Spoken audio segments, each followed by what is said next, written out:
Robert writes, "We hear the word polygamy with Mormonism coupled together. Why? Is this a trick question? Come on. The media would love nothing more to have Americans believe that anybody who believes what I believe is this guy. What's his name? Jeffers. The guy who, hey, I'm going to marry 40 people and I'm going to dress them up like we live in the 1800s. If I could just get my wives to wear button-up shoes." This guy's a nut job. And as tempting as it is to want a bunch of wives, I'm having trouble with one, and then dress them up like we're in the 1800s, I'm going to say no to the whole polygamy thing. It's a perversion of everything we believe in. It's an interesting thing. Back around the Great Depression, the Mormons really started to go after polygamists really hard. Do you know what the media did? There's a story, and I don't remember if it was in Life or one of these magazines. The media came in and started showing the plight of these families that were being ripped apart. You can't have it both ways. But, of course, that's what they try to do.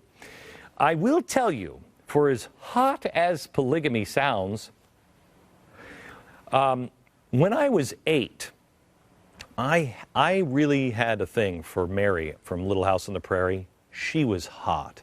Then she went blind, but then I thought, she won't be able to see what I look like. It's a perfect match. Nobody in the church dresses up like Little House on the Prairie. And anybody who decides in the church that, you know what, I'm going to marry a bunch of people. It's the same in my church as it is in your church. Bye-bye. You're excommunicated. End of story. Polygamy is associated with the Mormons because the Mormons did practice it. 122 years ago, they stopped it, so it's long gone. But the question is, why could you possibly practice polygamy? I know this because I thought it was really weird, too. I'm like, okay, how'd you get to the polygamy thing? And you can't really understand the whole Mormon thing or the whole Mormon culture, really, unless you know this and the story of this. This is an original copy of the Book of Mormon. This is something that many people died to have and to read and to share. And you can't really understand polygamy or the faith unless you understand that people died for what they believe in. Polygamy, it's in the Bible: Moses, Abraham, Isaac, Jacob, David, Solomon, etc., etc., etc. Not entirely clear why it stopped, when it started. But it was used as a justification at the time because the reason Mormons practiced it in the 1800s for a very small window was because people were dying because of this. There was massive persecution of members of the church. They were, if I may, they were sort of the conservative talk show hosts of their day, and the rest of the country was American Airlines. I'm just saying. Mormons had been driven out of New York, Ohio, Missouri, and Illinois. And in Missouri, this happened. This is a little known piece of history. It's Executive Order number 44. It is known now in history as the Mormon Extermination Order. This is the only one of its kind in American history. No one has been exterminated before because it was so horrific. It ordered that all Mormons should be exterminated, killed. You were legally able, according to this order from the governor, to kill a Mormon. You find out somebody's Mormon, kill him, or drive him from the state. And mobs did it. Militias carried out the order, and all 10,000 members living in Missouri were killed or driven from the state. And most of them were bound for Illinois. And mainly, I think, because they didn't know what Chicago would turn into. But members in the Caldwell County were also forced to sign over all of their property, just give it back to the mobs. And then they actually had to pay the militia and the mob campaigns that were launched against them. It was kind of bad, really bad. The executive order, however, you should know, was quickly overturned 138 years later in 1976. when Governor Kit Bond formally rescinded the order. I mean, nobody had been killing Mormons for quite some time, but it was really, really bad. Why did that happen? Oh, there's an amazing story on why it happened. But I'll get to that here in a second. The most important thing you have to remember here is first, they're slaughtering. The women are leaving their houses. They're setting their houses on fire. The women go out at night.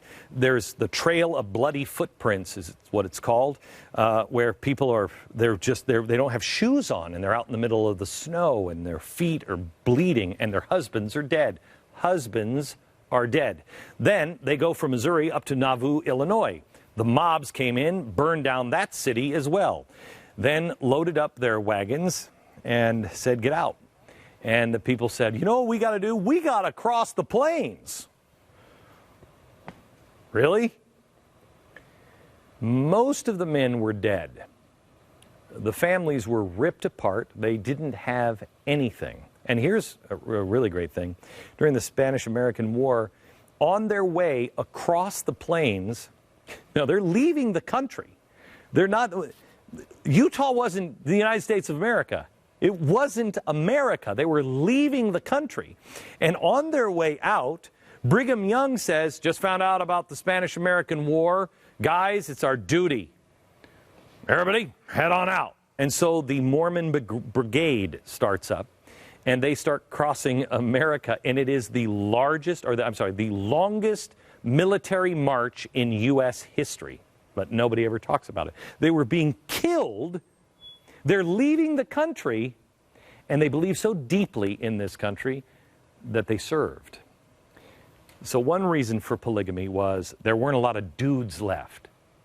And everybody's saying, we're going to exterminate you. And they think, we are not going to survive. We need to repopulate. That played a role. But also women and children were left alone. Once they came to Utah, again another country, and they knew that they were secure, polygamy stopped. It didn't exist before the persecution, and it ended after the persecution. And in total, only about 5% of the Mormons actually practiced polygamy. Now, here's the other thing that, this was kind of the clincher for me on polygamy. You were assigned. It wasn't like you're like, you know what, she's pretty hot, I'm going to marry her. You were assigned. You were like, you'd be called in, and they'd say, Brother Beck, widow schoolmarm over there. And you're like, no, not widow schoolmarm. No, please, no. It was your duty to take care of the family. That's the way it was. If you think that sounds like fun, you got another thing coming. And that's what polygamists are. That's why they're not Mormons. These guys are not Mormons. That's none of that's going on. So why are they doing? And by the way, Catholics, you'll understand this. Don Corleone, I mean, he was a Catholic. No. Neither are polygamists. They're not Mormons.